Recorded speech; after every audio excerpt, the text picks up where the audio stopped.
Interested in honoring or paying tribute to a loved one, or just making a loved one feel special? HGP TV offers you all that and more. Air your birthday greetings, death announcements, and wedding anniversaries on HGP TV today. HGP TV offers affordable prices, convenience, and great services. Call us on 220-3660 or email us at sales@hgptv.com.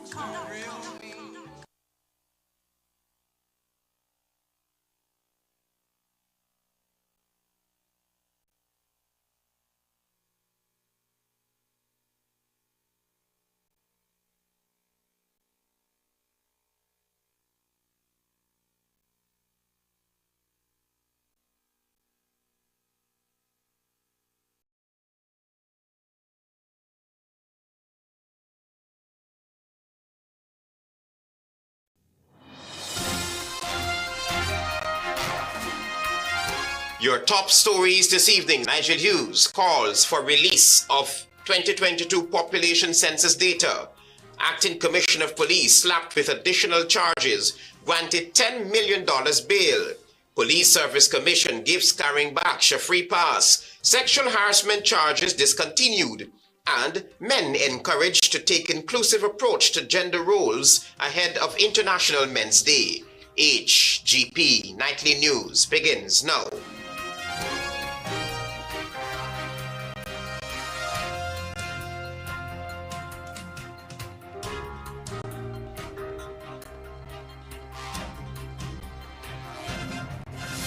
Good evening to our viewers here in Guyana and online. I'm Travis Chase with the Monday, November 18 edition of the HGP Nightly News. Here's what you need to know this evening.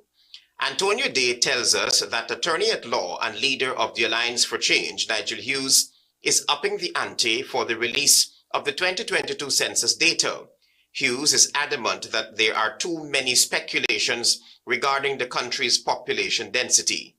At its party's press briefing on Friday, Alliance for Change leader Nigel Hughes demanded that the 2022 census data be released by the end of November. It is completely unacceptable that we are now almost to the end of November and we still have not got any definitive word on the date for the release of the census. The AFC leader explained that in the delay in releasing the census results would lead to unnecessary speculation and anxiety concerning the population size and other details about the population, including the employment rate. All this does is lead to unnecessary speculation and anxiety in relation to the population, the size of the population, the jobs that the population offers. The attorney contended that the release of this data is paramount as it will assist persons in the corporate sector. It assists not only persons in determining exactly how many people there are in Guyana, but also assists those who are in business in relation to analysis and projections. To this end, Hughes is calling for the release of the 2022 census data no later than November 30th of this year. And we would like to issue a very, very strong call that there be an immediate commitment that the census be released before the 30th of November 2024. I think anything other than that is going to lead to unnecessary speculation, as it has already started in relation to the reason for the delay. We're already 2 years off. In mid-October, the Bureau of Statistics said a preliminary report on the 2022 population and housing census would be released soon and pledged unwavering commitment to professional diligence in the face of considerable challenges encountered during this exercise. The Bureau also dispelled claims that there is a decline from the previous census from 746,955 in the 2012 census due to migration. Antonio Day reporting for the HGP Nightly News. Thank you, Antonio. An assistant commissioner of police who is embroiled in a slew of financial crimes was on Monday slapped with an additional 210 charges. Find out more from Tiana Cole. Assistant Commissioner of Police and Attorney at Law Calvin Brutus on Monday made a second court appearance before Acting Chief Magistrate Faith Magusti at the Georgetown Magistrates Court, where he was slapped with an additional 201 charges in relation to the offense of liability of officer.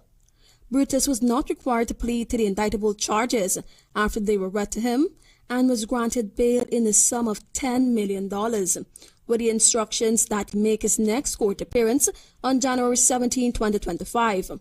However, in relation to the torture charges that were read to him last month, he was instructed to make his next court appearance on December 18, 2024.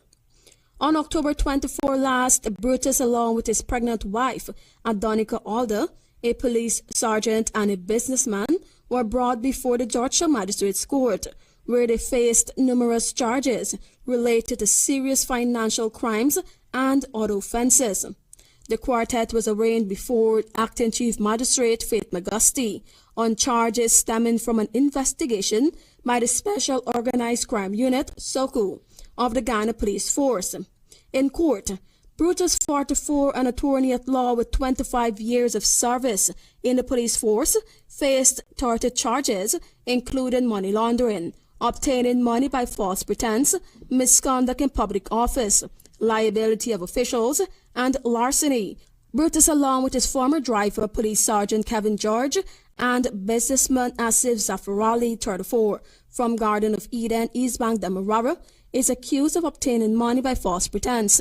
It is alleged that on June 29 and July 9, 2024, with intent to defraud, they conspired along with each other to uplift $93.6 million from the Guyana Police Consumers Cooperative Society Limited, GPCCSL, for goods that were never delivered to the Co-op Society. Meanwhile, Brutus' wife, 25-year-old Adonica Alder, was charged separately with 2 counts of money laundering involving $352 million held in her company's account at Republic Bank. Brutus was also read 4 counts of misconduct in public office and other charges. Conditions of the bail is that he report to the police regularly. Brutus has been represented by several attorneys, including Earl Daniels, U.C. Anderson, Hubern Alicock, Renee Marcus, Cassidy Nurse, and Dominic Bess.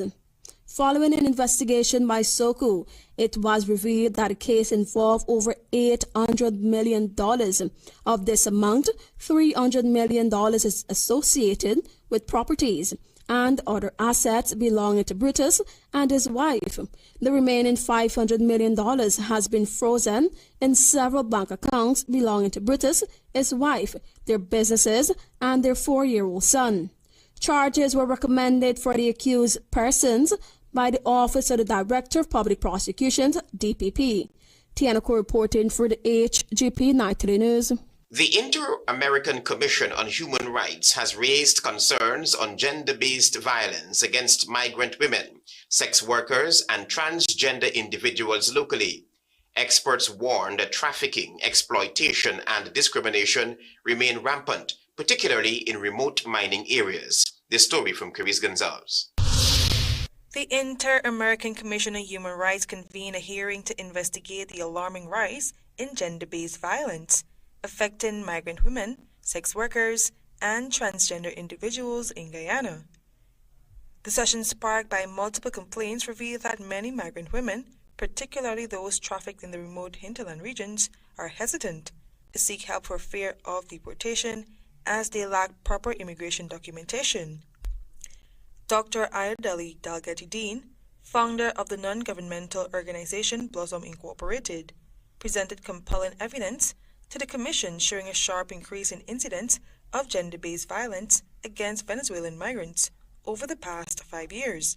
With a total of 307 recorded cases between 2020 and mid-2024. The escalation in violence is particularly pronounced in Region 7, where 174 cases were reported.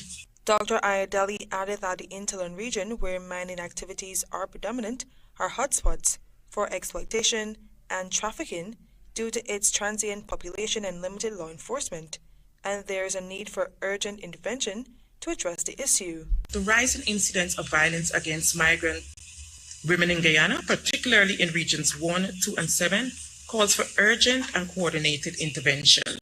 Meanwhile, transgender human rights advocate Twinkle Paul described the severe challenges faced by transgender women in Guyana, including widespread discrimination and barriers to accessing basic services. I've been the victim of transphobic hate crimes on numerous occasions in Guyana. I endure these unlawful acts of violence with no redress. However, Minister of Parliamentary Affairs and Governance Gil Teixeira assured the Commission that the government is committed to reducing violence against women, girls, and vulnerable groups.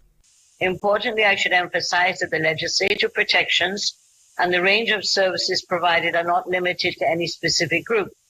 Both nationals and non-nationals are entitled to the full range of protections and essential services available. I am Carice Gonzalez reporting for the HGP Nightly News. Thank you, Carice. Stay with us. There is more news ahead. Welcome to SNL Electrical Inc., where lighting and electrical needs are met with expertise and style. From the latest in electrical lamps to durable cables, circuit breakers, panels, we have it all. Illuminate your space with our elegant chandeliers, stunning crystal lights, and versatile pole lights. Looking to upgrade your comfort? Explore top-of-the-line AC units and our diverse selections of stylish styles. Visit us at 170-180 Thomas Street, Kitty, Georgetown. Discover a solution that not only lights up your world but transforms it. Call us on telephone number 226-3018 or 223-1634. SNL Electrical Inc. powering your life with elegance, quality, and key. You don't leave anything to chance. Every day you click it, lock it, and mask up. Now press, rub, and wash with Sterling Super Soap. Our antibacterial formula eliminates 99.9% of all germs and bacteria. Clean and moisturize your hands with 4 refreshing and rejuvenating fragrances. Get super clean with Sterling Super Soap. In a competitive world, it's your branding that sets you apart.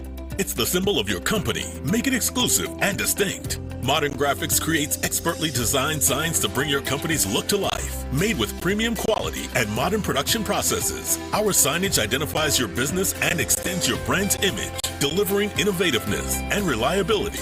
And we've got you covered from concept to installation. Your message deserves to stand out. Let's make it happen together. Visit us today at 6 Corbane Park, Annandale. Telephone 220-1977 or like us on Facebook. Modern Graphics, the new dimension in signage. Krishna Roth Establishment. No job is too small or too large. We specialize in all types of fabricating, machinery, excavator repairs, rice field pumps, and hydraulic hoses. Visit us at Lot 113, Block CC Monrepo, East Coast, Demerara, or call 220-9624, 616-9416, or 619-7880. At Krishna Roth Establishment, no job is too small or too large. You're watching the HGP Nightly News. Welcome back. A senior policeman has been given a free pass despite charges that were recommended into allegations of sexual harassment. More details in this report. In November of 2019, the Guyana Police Force had launched an investigation into allegations of sexual harassment of 2 trainees of the Guyana Police Force. Current head of the Special Organized Crime Unit, Fazil Karingbaksh, had been accused of making those sexual advances. At the end of the investigation, it was found that based on the information presented, there was enough evidence to support criminal charges of sexual harassment in accordance with Section 8 of the Prevention of Discrimination Act, Chapter 9908, against then Senior Superintendent Karingbaksh. On Thursday last, Assistant Commissioner of Police Simon McBean, who was the investigating officer, was asked for an update on the case. This was his response. I'm glad if my memory was as sharp as yours. However, I have to look back at that report before I answer what would have caused, if so. You want me to send it to you now? To change. Would you prefer me send it to you now so you could refresh your memory quickly? I don't believe at this moment I'll be able to refresh my memory that quickly. Let me read the report, and sometime during the day I will probably give you that answer. In fact, repeated calls and messages to the Police Service Commission from this newscast went unanswered. However, This leaked document would explain why there was a deafening silence from the Police Service Commission. On the 23rd of June 2023, the Police Service Commission wrote to Mr. Karenbach and discontinued the disciplinary matter of sexual harassment against him. The Commission said in its letter to Mr. Karenbach that after they carefully examined the matter, it has decided that the matter be closed. In fact, the Commission discontinued disciplinary proceedings against a number of other senior officers who now hold critical positions in the Guyana Police Force. The questions therefore persist. On what basis were the cases closed and was due process followed? Travis Chase, HGP Nightly News. Meanwhile, if the families of two missing men are to get any closure, they just might have to wait a while longer. The police are reporting no favorable intelligence so far. It has been months since Joshua David and ex-policeman Delon Alexander disappeared without a trace, and the pain of not knowing what happened to the men continues to haunt their families. However, head of the Criminal Investigations Department Wendell Blanham told the media that the investigation is ongoing, but investigators so far have no actionable intelligence. The investigators, they're working along with some sources, and based on the intelligence that we are in possession of, which we cannot disclose at this point in time. The intelligence is not suggesting anything favorable.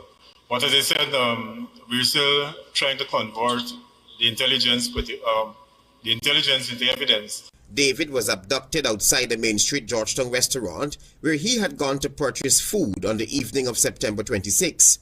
High-level police teams made searches in the Buxton Backlands and other parts of Georgetown for David. In October, 7 men were charged with his abduction and were granted $500,000 bail each. Also, on May 7 at Good Road, Buxton, East Coast Demerara, ex-special duty cop Delon Alexander was also abducted. There has been no trace of him since then. And I'm speaking specifically to the abduction of Delon Alexander and Joshua David. As I said before, we're working with our sources also, and based on the intelligence that we have, we cannot disclose certain facts at this point in time. But we're hoping that the intelligence or the information that was furnished us is not so. We're hoping that they're alive. Contacted for a comment on the investigation on Monday, a highly reliable source told Nightly News that the cases remain open and that the Guyana Police Force encourages anyone with information pertaining to either of the two cases to contact the nearest police station or call 911. Travis Chase, HGP Nightly News. Antonio Day tells us that the Betafawakting Community Center ground is expected to undergo significant development. This is according to Vice President Barra Jagdeo amid complaints by residents regarding the facility's outlook. I came here and I said, we need to focus now on upgrading this ground here. The guy said to me, it's bumpy. We can upgrade the ground, put in the lights. They told me about a basketball court, so I sent some people during the course of the week to look at that. That was Vice President Barra Jagdeo during a community outreach in the village of Betafawakting, East Coast of Marara. Mr. Jagdeo related that the community centers across the region are undergoing significant development, and currently the village's recreational facility is in a deplorable state.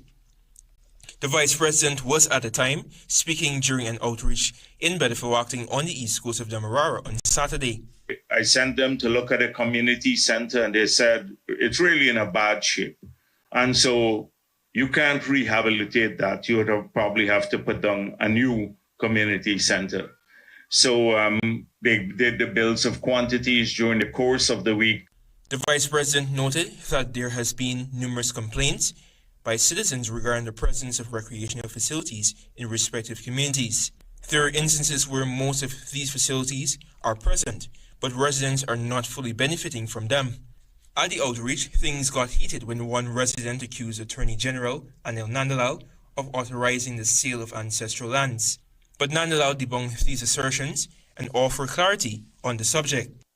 Over the sale of the BV backlands, I must say, Mr. Nandalal there, I was told at the BV Council that he is the one who advised them that the lands can be sold. And I highlighted the sections of those laws that prohibit the sale of lands that fall under the authority. And I pinpointed where it is a criminal offense. And as I'm on the mic, this BV matter, based upon discussions I've had with the Vice President, has been reported by a resident of BV to the Special Organized Crime Unit. The Minister of Legal Affairs detailed that former chairman of the BV Neighboring Democratic Council, Jamal Bagat, told Soku that he was granted permission in writing by former Minister Ronald Bulkan to sell these lands. I'm told in the statement, he said that former Minister Bulkan gave him written permission. So that police investigation is ongoing. He is to take all the documents to Soku. So the matter is under active police investigations. Antonio Day reporting for the HGP Nightly News. Thank you, Antonio, for your reporting. You're watching the HGP Nightly News. Stay with us. There is more news ahead. Planning a cleanup? We can help. Sevon's Waste Management skip bins can be provided for home renovation projects, yard cleanup, or construction project. It's simple. Step 1, give us a call. Step 2, we put down the bin. Step 3, load it up with all of your junk. Step 4, we take it away. That's simple. Bins are also available in various sizes, so there is no job that is too big or too small. Call Sevon's Waste Management today at 218-1455. Tropic Construction Solutions, we pride ourselves on being one of the leading distributors of high-quality woven and non-woven geotextile fabric, geotextile tubes, and geogrids for over 15 years in Guyana. We supply reflective vests, sleeves, quality hard hats, and more for your construction needs. We are located in No. 2 Village, East Coast Berbice, 1 minute from Palmyra. Our distribution mechanism enables us to offer delivery across the city of Georgetown. Contact us at +5926 284 077 or visit our website at www.tcsg.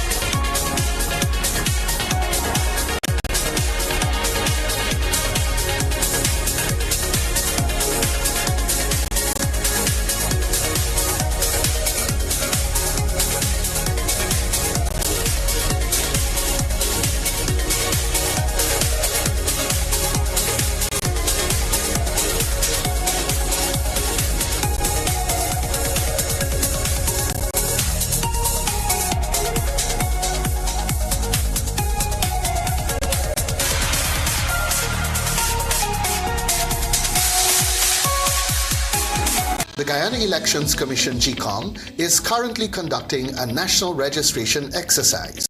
Who can register? Anyone who will be 14 years or older by December 31st, 2024 and is a Guyanese citizen by birth, descent, naturalization, or is a citizen from a Commonwealth country living in Guyana for 1 year or more. How to apply for registration? You must visit the GCOM registration office that is responsible for the registration of persons from your area of residence to apply for registration or name change or correction.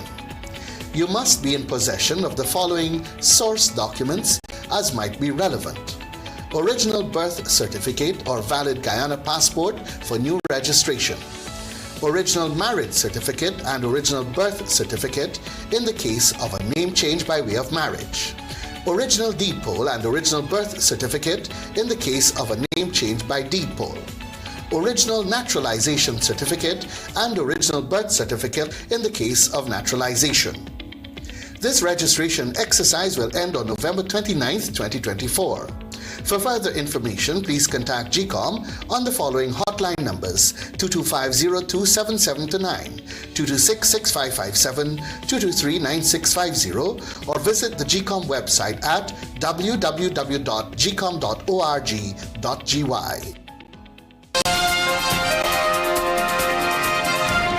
Welcome back to the HGP Nightly News. We tell you now that in recognition of International Men's Day, the Women and the Gender Equality Commission, in collaboration with the Male Empowerment Network, on Monday focused on fostering greater responsibility among men in society. Caris Gonzalez will tell you more.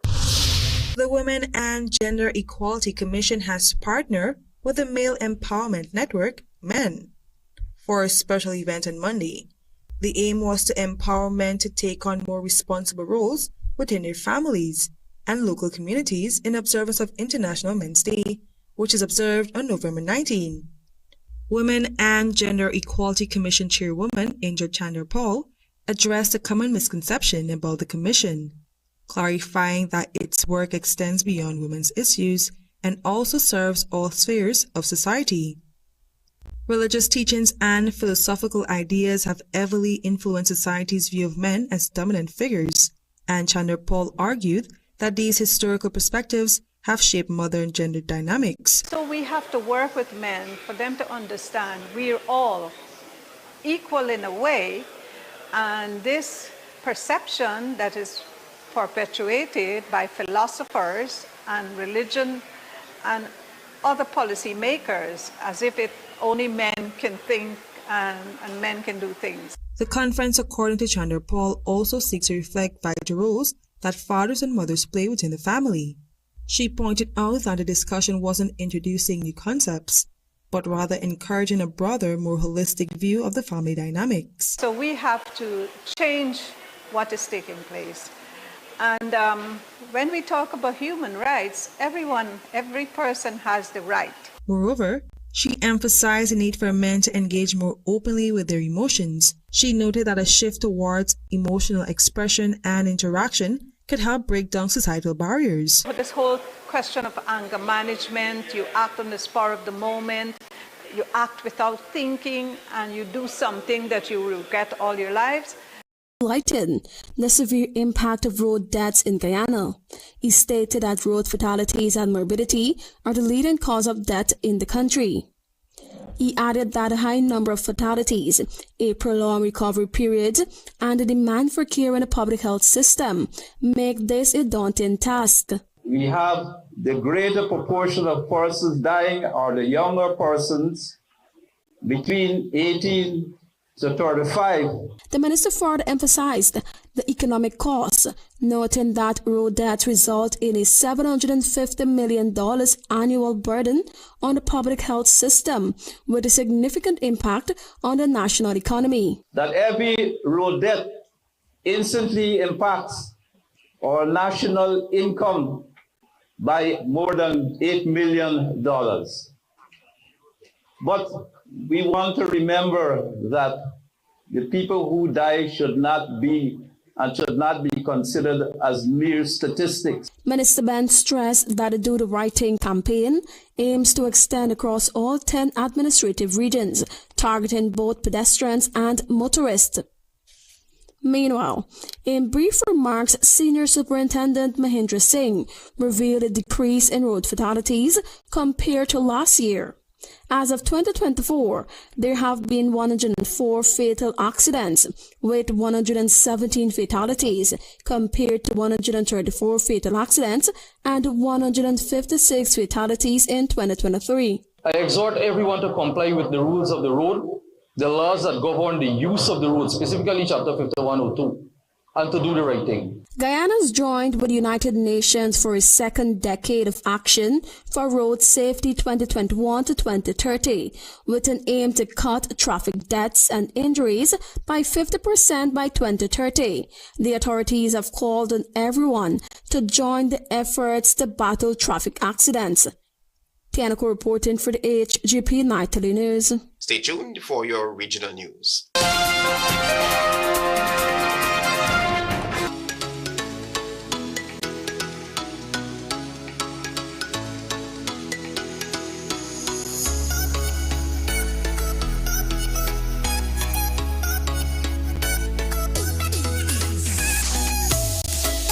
This is Offshore Diaries.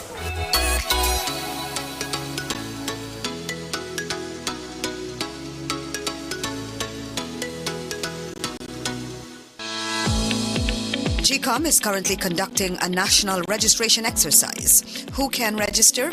Anyone who will be 14 years or older by December 31, 2024 and is a Guyanese citizen by birth, descent, naturalization, or is a citizen from a Commonwealth country living in Guyana for 1 year or more. Where to apply for registration? You are required to visit the registration office that is responsible for the registration of persons in your area of residence to apply for registration. Office hours, Monday to Thursday, 8 to 12 hours, 13 hours to 16 hours 30, and Friday from 8 to 12 hours and 13 to 15 hours 30. The offices will be closed on weekends and holidays. This registration exercise will end on November 29, 2024. For further information, contact the GCOM on 225-02779 or visit the website www.gcom.org.gy. Interested in honoring or paying tribute to a loved one, or just making a loved one feel special? HGP TV offers you all that and more. Air your birthday greetings, death announcements, and wedding anniversaries on HGP TV today. HGP TV offers affordable prices, convenience, and great services. Call us on 220-3660 or email us at sales@hgptv.com.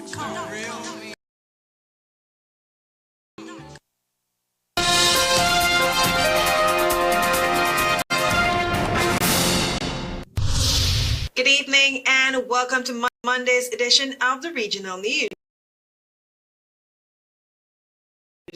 We begin with news from Venezuela.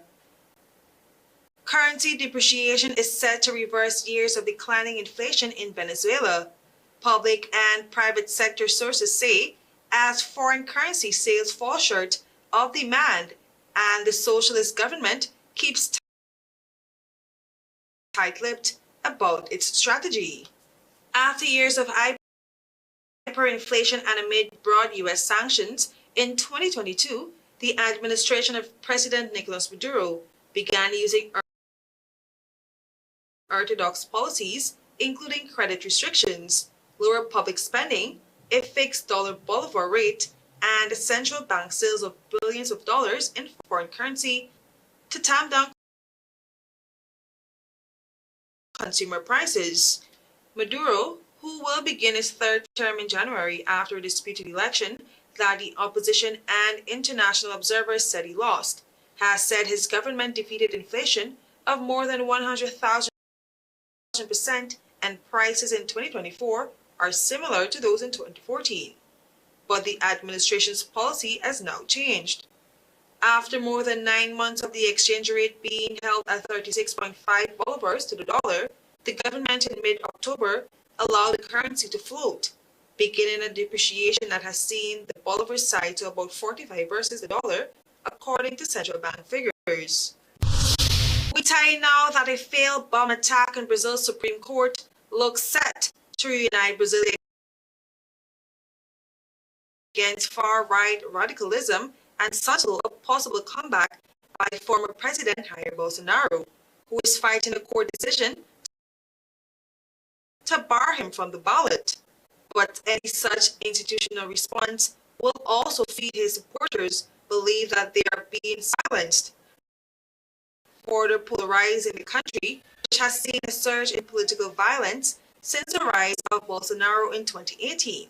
The attack, which killed the bomber but caused no other casualties, brings into sharp focus the extent to which Brazil's Supreme Court has become the target of the hard right's wrath, driven by a deep sense that the court has sought to expel them from the political arena.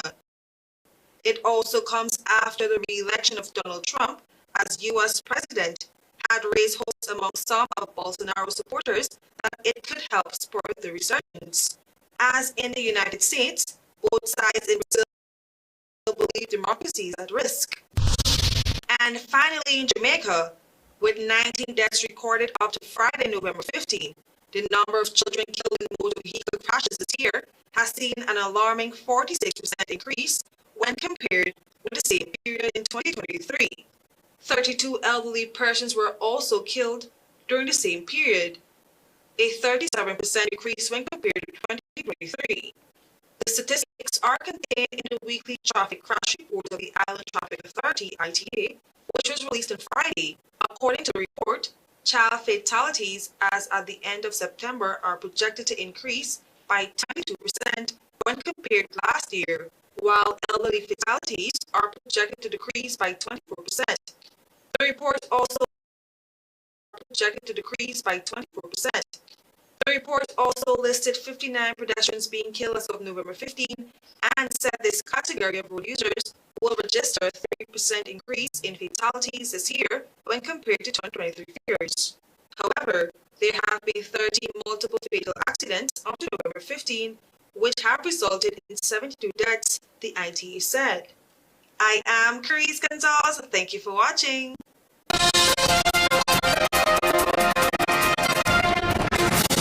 Hughes calls for immediate release of 2022 population census data. Acting Commissioner of Police slapped with additional charges, granted $10 million bail. Police Service Commission gives carrying back free pass. Sexual harassment charges discontinued. And men encouraged to take inclusive approach to gender roles ahead of International Men's Day. Those are our major headlines. For these stories and more, please go to our website. It's www.hgptv.com. I'm Travis Chase. Thanks for watching. Goodbye.